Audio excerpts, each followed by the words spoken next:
Hi, Hi, are you in the office today? I am. Good, me too. I'll say hi later. Excellent. I don't know why my camera isn't turning on. There it is. Oh. Hi. Hi, Yes, Andrew. You're on with us. I'm sorry, what did that interrupt No, you? I was just saying hi. Well, there were just a couple people on because I've been home most of the week. Did you get the stuff I submitted for, what's it called? Good. I'm going to share my PowerPoint. Oh, I always forget to say share with sound.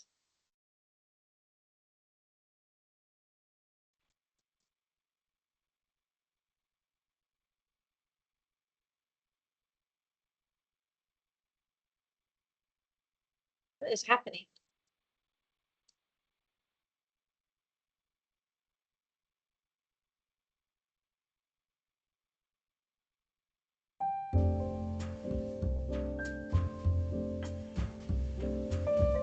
Camera off while this is rolling.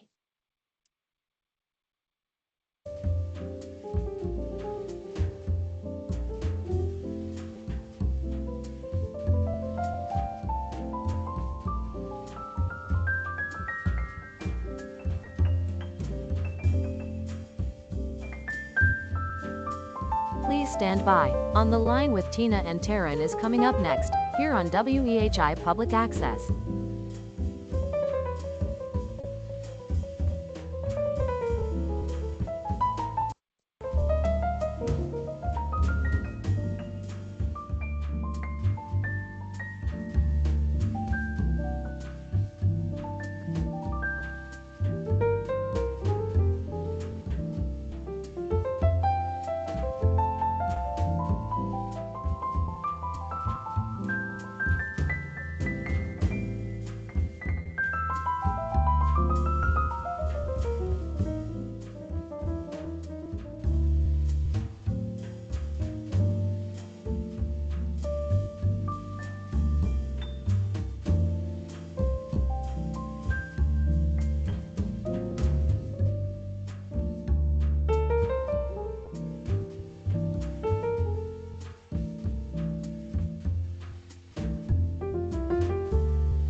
Please stand by. On the Line with Tina and Taryn is coming up next, here on WEHI Public Access.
On the Line with Tina and Taryn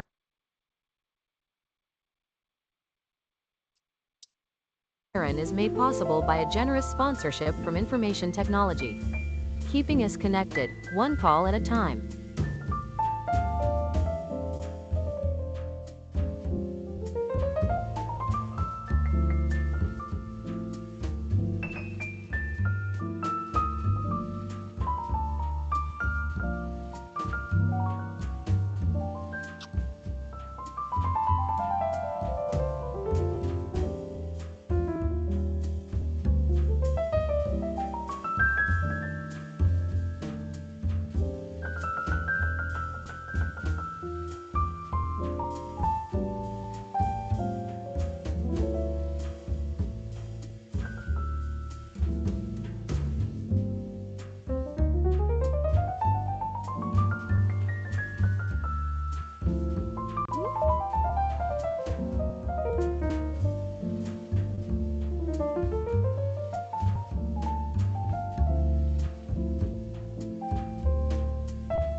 stand by. On the Line with Tina and Taryn is coming up next, here on WEHI Public Access.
Please stand by. On the Line with Tina and Taryn is coming up next, here on WEHI Public Access.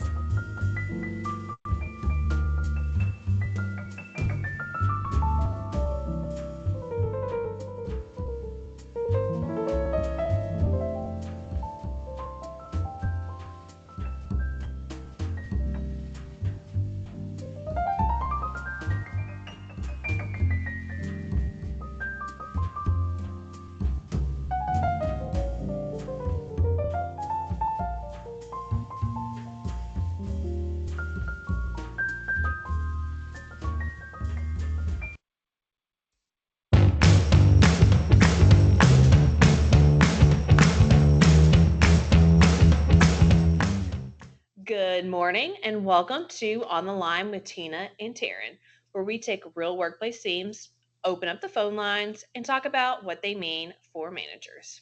Exactly.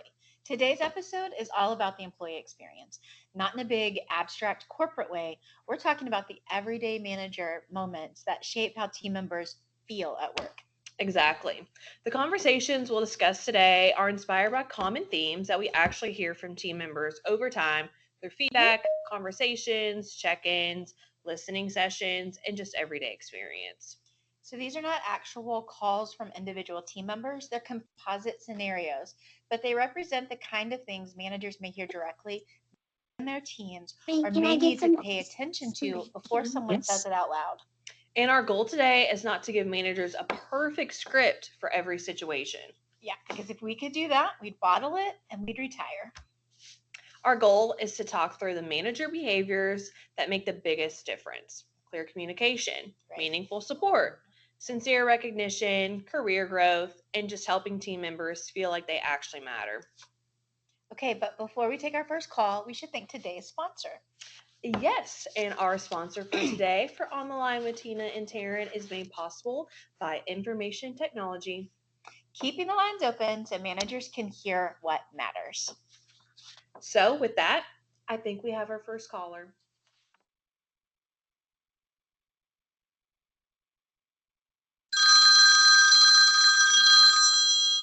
Hi, Tina and Taryn. I'm calling because sometimes it feels like changes are happening around us, but we don't always understand the why until much later.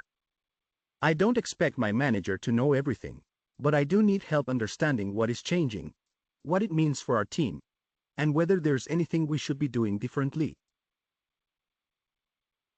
Oh yeah, that one feels familiar. It's all about the communication. Very familiar. And I think the important thing here is that team members are not usually expecting their manager to have every answer. What feels hard is silence, confusion, or feeling like everyone else knows something before they do. Yeah, that's a good distinction. Communication isn't just about giving people the information straight up, it's helping people make sense of that information. Yes. And sometimes managers think, well, I don't know enough, so I'll wait. But for team members, waiting can feel like being left out. Even a simple update can help. Yeah, for sure. Something like, here's what I know today, here's what I don't know yet, Here's what I'll keep asking, and here's when we'll talk about this again. Exactly. That closes some of the anxiety gap. It also builds trust because the manager's being honest without disappearing. Yeah, I also think this is where closing the loop kind of matters. If a team member gives feedback, asks a question, or raises a concern or something to the manager, they may not be able to fix it immediately, but they can always come back and say, "Hey, I heard you, I asked about it, and here's what I learned." Right. And sometimes the answer is a no, or not yet, or we don't know. But even that is better than letting the question float around forever. So, the manager takeaway from this call is communication is not complete until people know what was heard, what was decided, and what happens next. And if nothing has been decided yet, say that too. Team members can usually handle uncertainty better than silence. Yeah, for sure. Oh,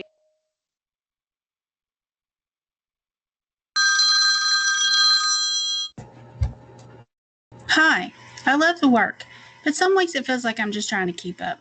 I don't always bring it up because I don't want to sound negative or like I'm complaining. What I really need is figuring out priorities, what can wait, and what barriers I should be raising.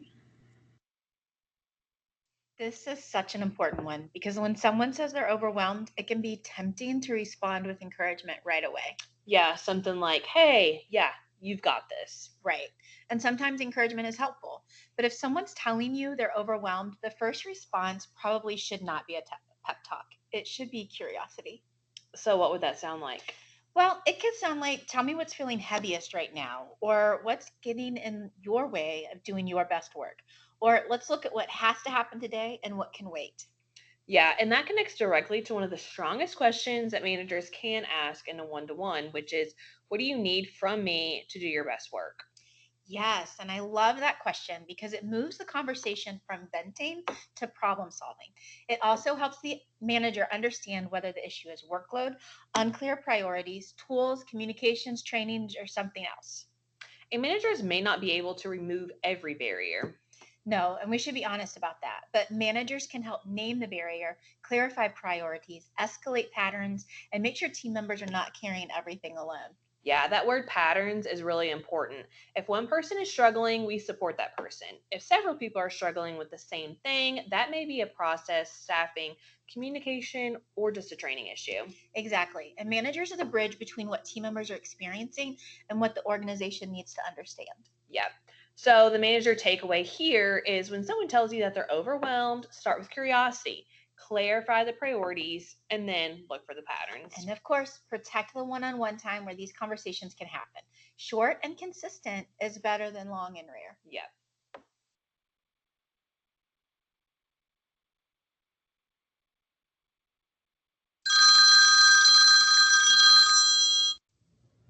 Hi, I'm calling because a lot of my work happens behind the scenes.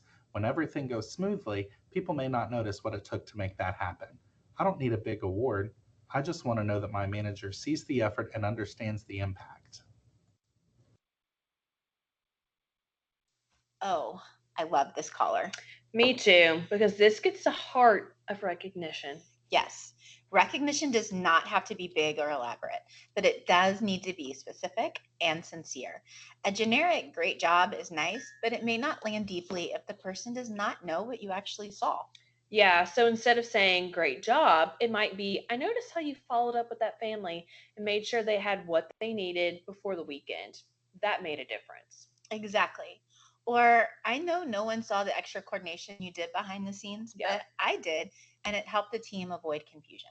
Yeah, that kind of recognition gives evidence. Oh, yeah. Evidence is the word. Specific recognition tells someone, I see what you did. I understand why it mattered. And I know the team, the patient, the family, or the organization is better off because of it. Yeah, that's really important for team members whose work is less visible, like field clinicians, admin Mhm. support, Yep. remote workers, night and weekend teams, people who prevent all the problems before anyone else ever sees them. Exactly. Invisible work requires intentional recognition. If managers only recognize what is loud, urgent, or public, they may miss the steady work that keeps everything going. Yeah, and recognition can happen in a one-on-one. You could even do a team meeting, email, award co, Right. or just do a quick conversation. The format matters less than the sincerity. The best recognition sounds like it came from a person who was paying attention. Yep. So the manager takeaway from this call is recognition should be timely, specific, and connected to the impact. And please, for all of us, retire. Thanks for all you do as the whole message. Yes. You can say it, but add the thing. Name the thing. Yes, for sure.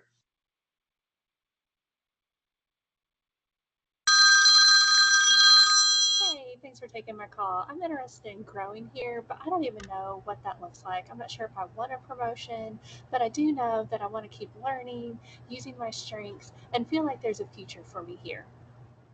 Hey. This is such a good point because we sometimes hear career growth and think it only means promotion. Yeah, and it really doesn't. No, growth can mean learning a new skill, cross training, joining a committee, mentoring someone, taking on a stretch assignment, building confidence, or getting better at something that matters in their current role.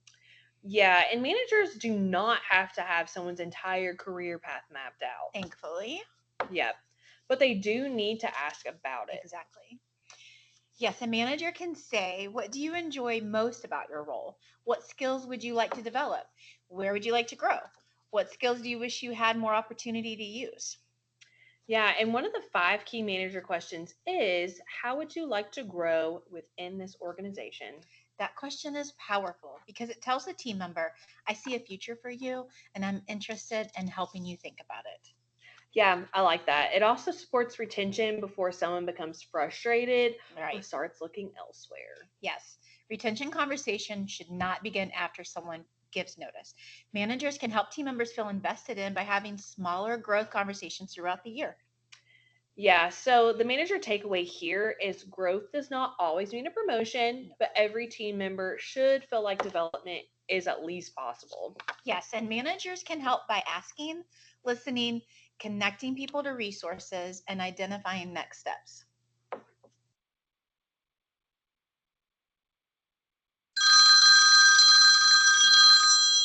Hi, I think what I really want is to know that I matter here. I want to feel informed, supported, and recognized.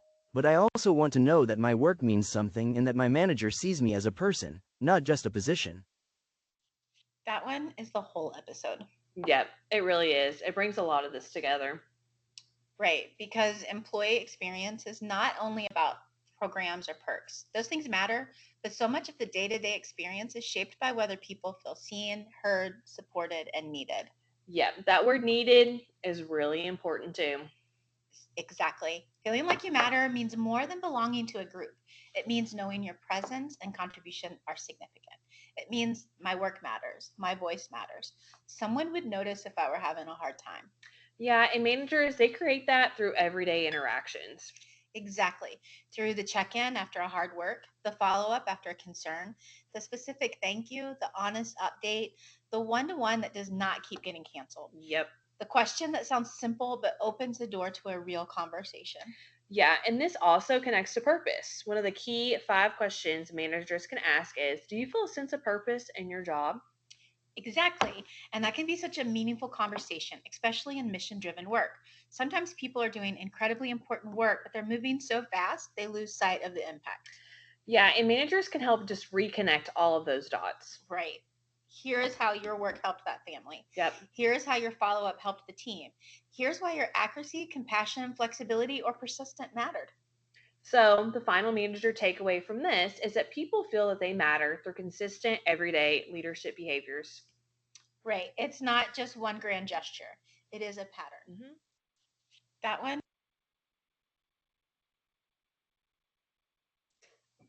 Today, we heard 5 calls that represent common things team members need from managers. Right. Keep me informed. Help me do my best work. See the work others don't see. Yep. And just help me grow.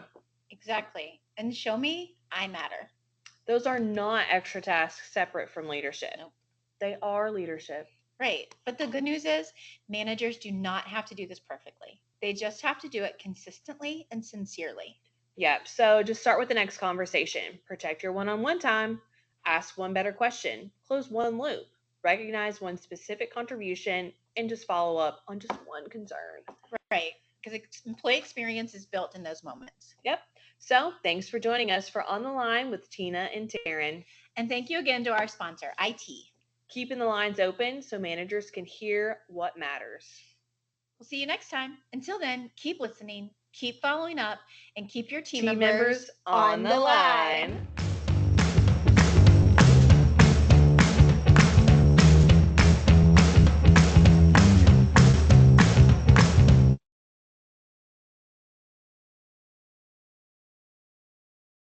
Welcome everybody to On the Line, the live debrief. I'm Lucy Leo, joined by Tina Godby, and today is our first follow-up On the Line with Tina and Taryn. This is a discussion, not a second presentation. We want your ideas, questions, and best practices. Great. Well, Tina, where's Taryn? Oh, so Taryn is at an undisclosed location getting some much needed me time. Much needed. Right. So that video that Taryn and I did, that episode we recorded, that's mainly about everyday manager moments. Today, right now, we're going to talk about practical application. So I'd like to know from everybody, what really resonated with you? Our producer is currently adding a poll, and we want to hear your opinion. Which theme felt most familiar? Keeping me informed, helping me do my best work, seeing the growth that others don't see, seeing me grow, or showing me that I matter? Right, so that poll should be in there. Let's see, See what everybody says. You can exit that off your screen if you want. It looks like Help Me Grow is winning. Ooh, keeping me informed. Oh yeah, keeping me informed. Keeping me informed. Yeah, that seems like a real tough thing right now with all of the changes that are going on. That's what everybody's feeling. Anyone have any comments on that? You can take yourself off mute if you'd like.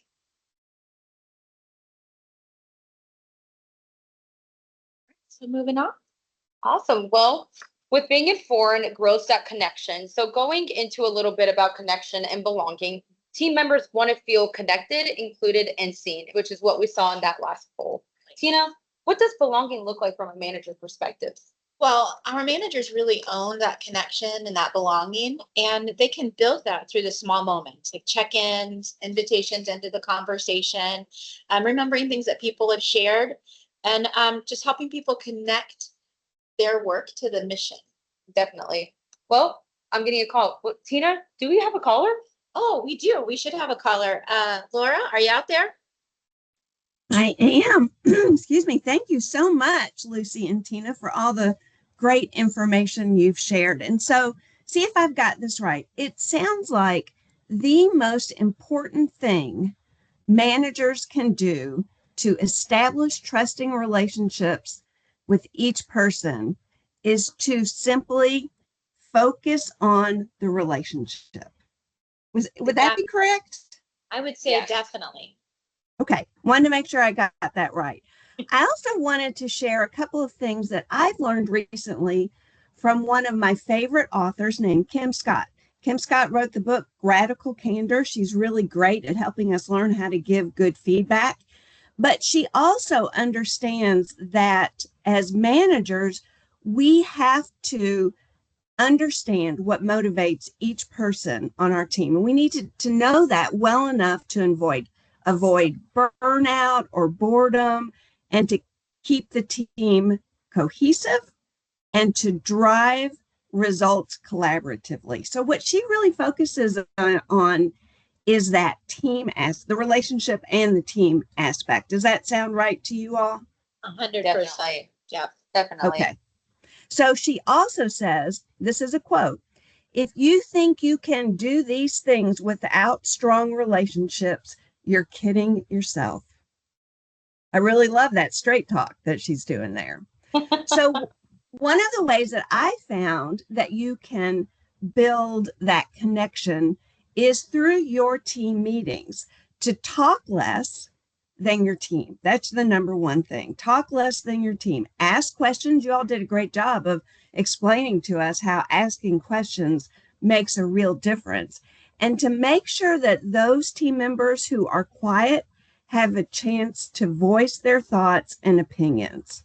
But if you know that that quiet person gets really nervous and just does not want to speak up in a meeting, that's okay. You'll need to then go around and connect with them later to just say, hey, Lucy, what'd you think about the meeting? I was interested in your thoughts on X, Y, and Z, so that they do feel connected, not just to you, but to the team as a whole. 100%. I love that. And I love that now that we have so many mixed teams from Legacy, BCN, Legacy Hospice working together and all that cross collaboration, it's extra important, like you were saying, to really get to know your team and talk a little bit more. Good point. Excellent. All right. Well, connection, like you said, Laura, I 100% agree. Connection is not extra. It 100% builds trust, belonging, and engagement. So thank you so much. Thanks, Laura. Awesome. Well, let's talk a little bit about recognition, especially work that just may not be as visible, but what makes recognition meaningful? Well, you know, recognition does not have to be elaborate. You don't have to throw a parade, and really, honestly, it's not about the pizza party. It's about specific recognition of something that that team member has done. So name the behavior, connect it to the impact, and then make sure you're really recognizing those behind the scenes team members and make sure they understand how their work impacts the team as well, the whole organization. Definitely. But before we talk to our special guests that Ms. Tina invited, we want to hear y'all's opinion. How do you balance public versus private appreciation in your team? Please drop that in the chat, how you balance that public and private appreciation. And meanwhile, I think we got an expert out there. Jill, are you on the line? Tina and Lucy, I am here today. Hi. Thank you. I love this. Now, Jill's a real expert because she's got a team that is public out in the field, but a little bit more behind the scenes for the organization. Talk to me a little bit about how you recognize that word. Well, I think the biggest piece is sincerity, which we've already talked about. When we're talking, my team honestly is the team that no one's ever happy with. If we're bringing in too many referrals, our ops teams are screaming at us. If we're not bringing in enough, obviously the same thing happens. So it is really hard for my team to kind of find that right balance of growth, but growth that's sustainable and maintainable. So really, I do a lot of simple things in addition to a couple of bigger ones. Obviously, trying to make sure that I'm aware of how does my employees like to hear feedback and how do they like to get recognition. So whereas one person may really appreciate a note card from me or a phone call from their executive director praising them for a success they've had recently, others may honestly just want to talk about it in our team meeting and share. So we do that a lot and talk through successes as well as some things that just didn't work. What happened? Why did it not work? What learnings did they have after that? Because Lord knows when you're dealing with tons of clinical, very busy partners externally, you're going to get some doors shut in your face. And you got to be able to kind of pick them up off the ground and, sweep it off. Yep. Rub the shoulders and move forward.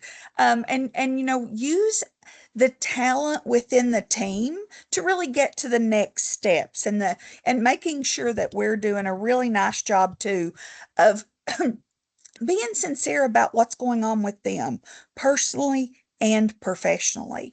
I always make sure that I send a card or recognize work anniversaries, birthdays, and then by all means too, I think it's just as important that when I know something's going on in their life, I ask about it. You don't have to spend a ton of time, but be sincere and say, how did that birthday party for your son go? I was so excited you had the Wildcat come to the party, or whatever it was, just being sincere about, things that matter to them when they have a parent that has a major health concern, or they call me and say, hey, I need to take off tomorrow. Mom's had a fall and we need to follow up with her orthopedist.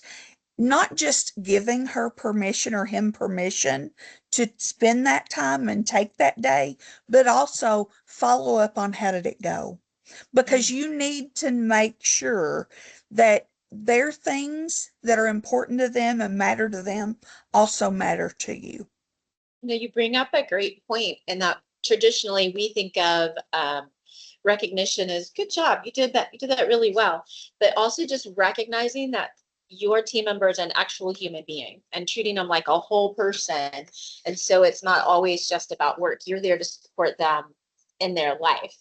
I love that. And Tina, I will also say, I can usually get my team to go above and beyond, work on a Saturday, show up at an event, with me, in other places, not just because I'll do the work, I'm willing to do the work alongside them, but also because I give them grace when they need personal time, PTO, or family events. And I can't really expect people to show up for me if I never show up for them. Right. Exactly. And I will say, Amanda, thank you so much for putting that in the chat too, that some team members don't like public recognition. Finding private team messages to be more effective than shouting it out to the whole world. Right. That's something good to know about AwardCo is when you send out a message to them, you can make it private. It doesn't have to be public. And I love this. Whitney, do you want to talk about Be a Goldfish?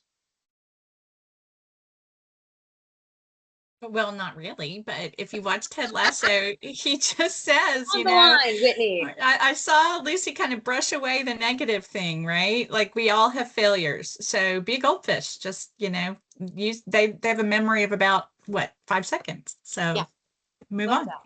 Well, thank you so much, Whitney, Jill, Amanda, for your comments on this. We really appreciate it. That specific recognition shows people that their work does truly matter. With that being said, another big theme that we're seeing are just realistic expectations. This includes workload, priorities, and just overall clarity. Exactly. And setting realistic expectations does not mean lowering your standards. They mean setting clear priorities and clear and open communication. Making sure they understand what the timelines are, any kind of support, figuring out what barriers you can lift for them, and, helping people understand what matters most. But I want to hear some discussion in the chat real quick, but what does that look like on your team? Yeah. How do you guys show your realistic expectations? Do we have another expert in the audience? I think we. Donna? Yeah, Donna. Are you here? I'm here. It just cracks me up that you say expert, girls. That's so funny.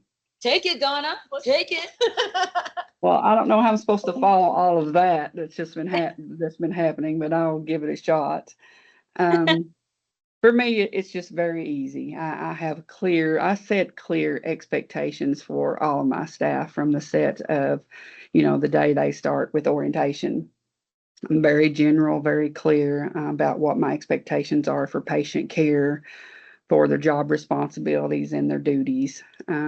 I feel like I do spend, and it's different in the IPU. It is. I'm here, they're here. I'm able to do more one-on-one things with them. I usually walk with them during orientation, do a lot of check-ins. I do a lot of communication with the staff as they're working to say, yes, this is the way I like the patients to look and my rooms to look and the way I like for you to do things. It's very important that we have that presentation to our families and our loved ones as they're coming in and seeing the patients in the room. I want them to look very clean and the rooms to be clean and things like that. So I have a lot of communication. I have an open door policy. I spend a lot of one-on-one with the new employees and the staff saying, giving them feedback, positive or just encouraging, to say, okay, you've done a great job, but however, this is what I would prefer that we can do. I do a lot of active listening because, a lot of times people come from different backgrounds. They may come from nursing homes or hospitals, and it's different with hospice. So I try to let them tell me their history, what they're used to doing, because it's a different, just a different life here in the unit with hospice. And if you've never worked that, then you know that. So again, for me as a manager, a lot of time walking with them throughout their orientation and a lot of check-ins even after that, letting them tell me what they are struggling with versus what they feel like is good. And if people struggle with things, then I try to put them with people that I know is really good in that area that can help them along the way. If it's a certain skill, maybe that they've never been in a setting to where you have to do certain things, then I put them with people that is just have tons of knowledge with that. Yeah. So again, it's just, and I try to recognize them along the way for the little wins, and encourage them and empower them that it's not like you're going to come in here and do this and have it down pat overnight. Hospice is something that you grow and learn into with conversations, with your skill set. But again, I'm very clear. I don't feel like I'm hard, but I'm very set in the way that my expectations are here, and we have to meet them. Patient care is what we have to do, and that comes first. So I'm not hard about that, but I am very strong in the way I believe things should be done. So again, it's very hard for me to follow all the kindness that's happened on your show, girls, by coming in and saying I kind of am strict with the expectations, because if you set them, then people will follow them. If you don't set them and make them clear, then people will not hold up to the standard that you're requiring from them.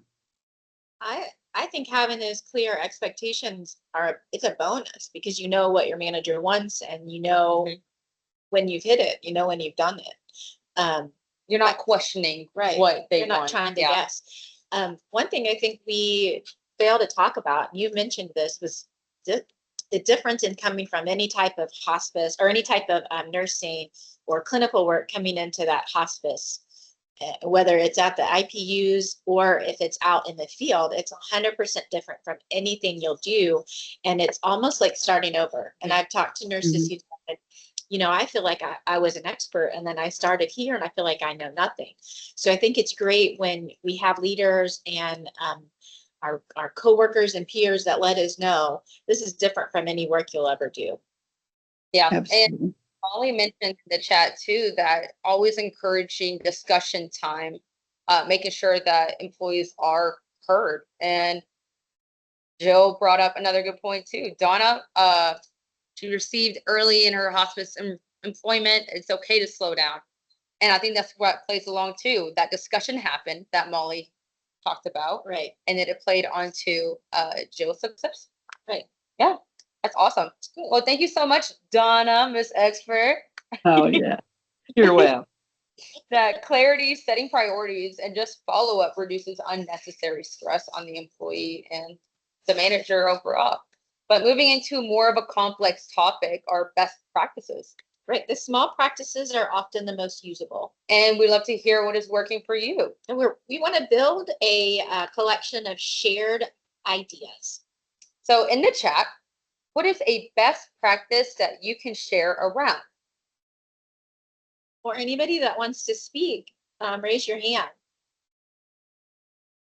Or just unmute yourself, just talk. So we've got a mix of everybody. We've got clinical, we've got admin. I'd love to hear from you guys on any of these topics. What you're doing that you feel like really sets you apart or has really set your team up for success, especially during this time of change.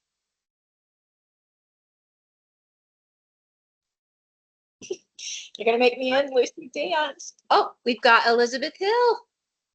So I have really tried to be mindful about, our caseloads are really high right now, and we've had a lot of people helping outside of their areas. And so I really love having the award co to be able to recognize the kind of selfless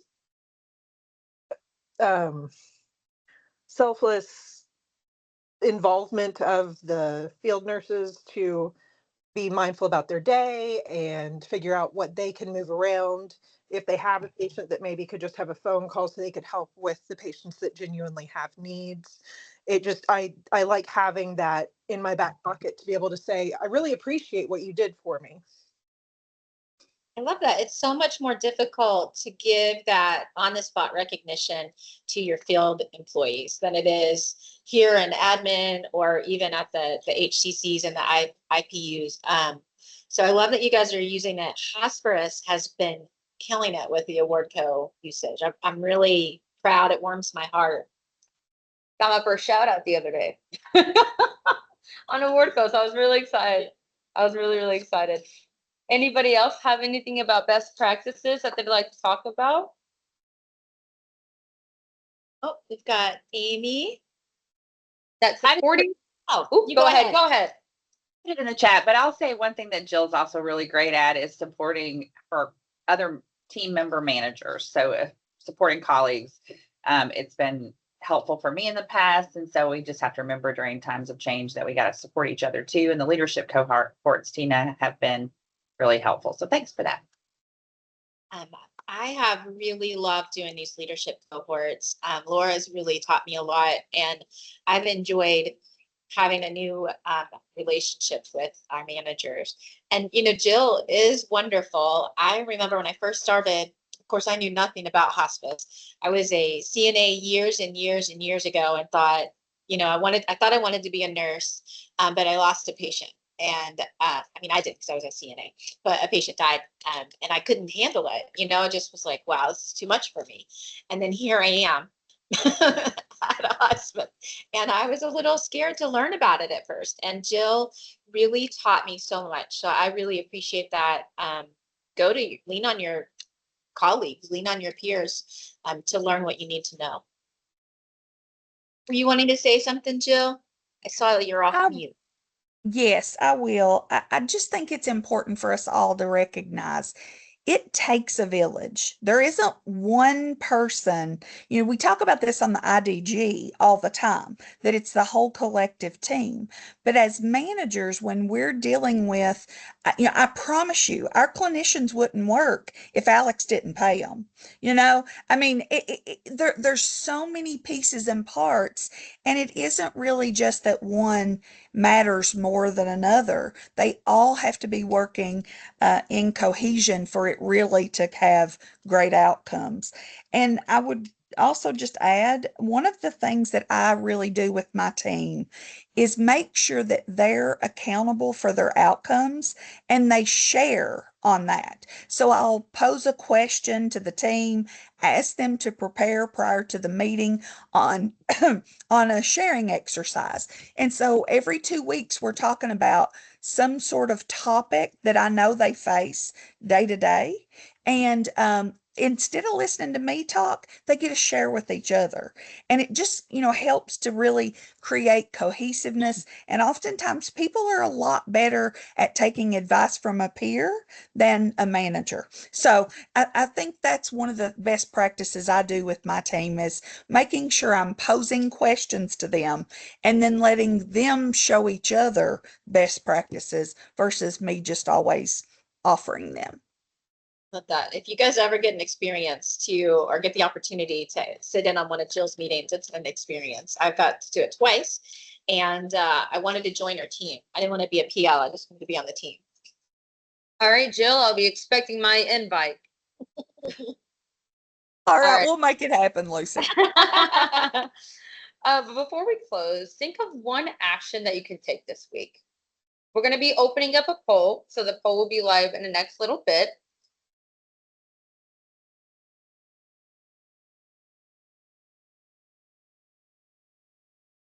Sorry, I lost the poll. The joys of being live. All right, there it is. And this is just one of those questions that you can pick one, but we want you to kind of go off of and express a little bit more of that at the end of the day. And if there's not one on there, drop it in the chat. We'd like to hear what's something that you want to try this week. I love that. So, the goal is not to be perfect. It's never perfection. We're always learning. We're only human. But it's small, realistic leadership actions, something little you can do each week. And just remember that managers shape the employee experience in everyday moments. And time after time in surveys that we've done here, surveys done for Hospice Health, surveys done for BCN, listening sessions, national polls, team members want their recognition and their communication from their managers. They want to have that from you guys. And sometimes I like to think a lot of you, there's some of you on this that you're the top. There's no one that you report to.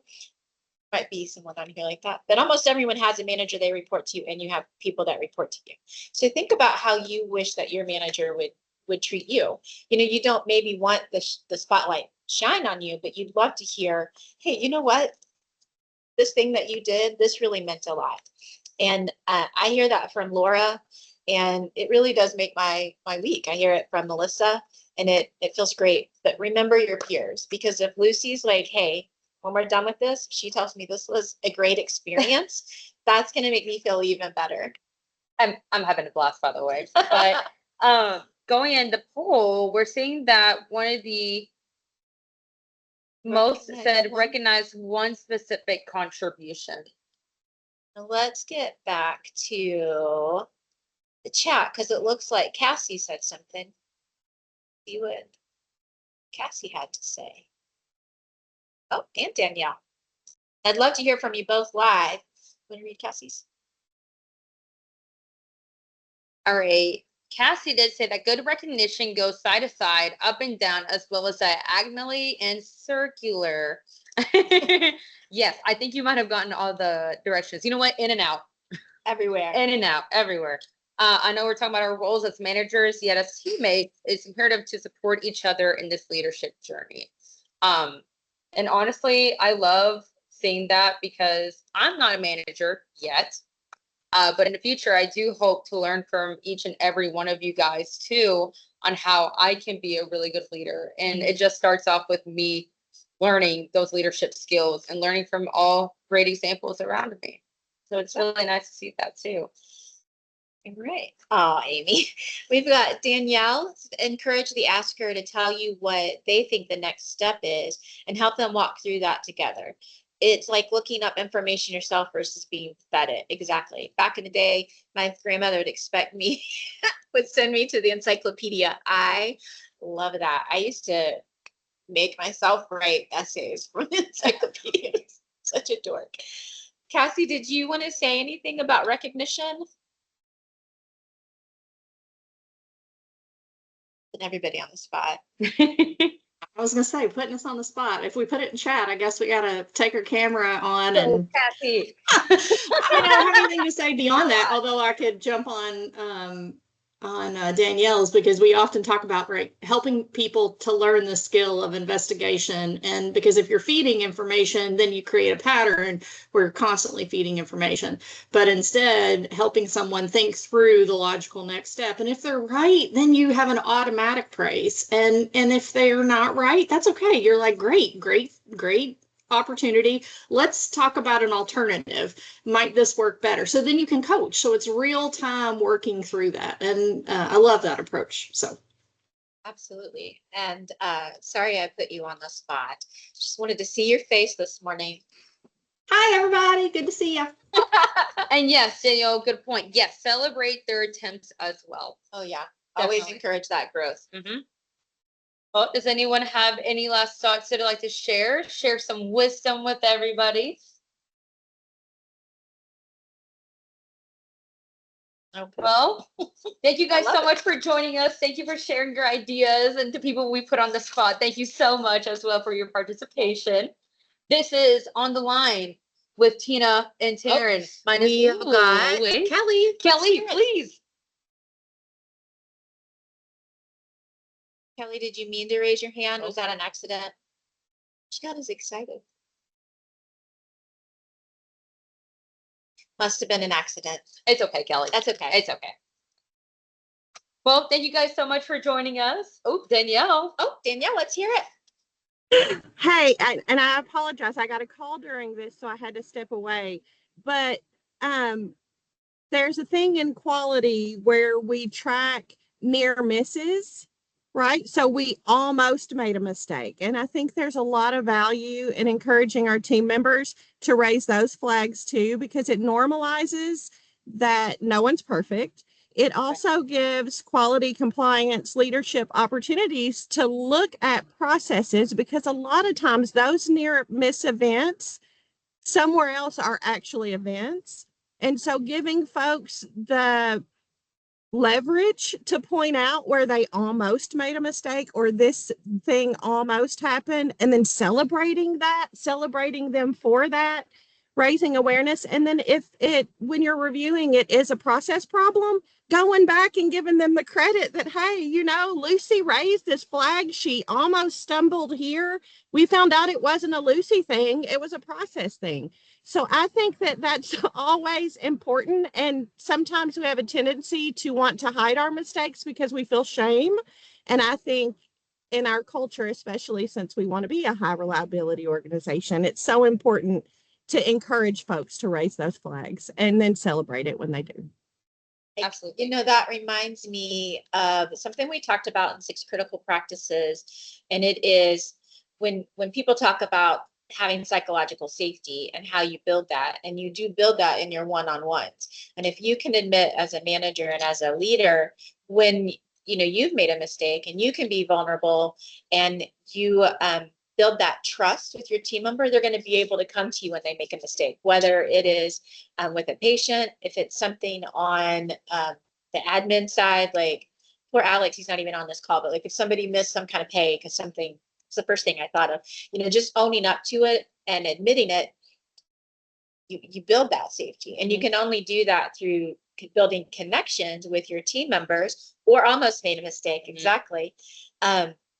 Just having that connection with your team members allows you to have that safety where you can go and admit to almost making a mistake or making a mistake and celebrate the wins. Yeah, truly. All right, this was so much fun. Lucy and I were really excited today to do this, and we will see you next Friday for another Elevated Leadership webinar. Appreciate you guys. Thank you guys. Bye.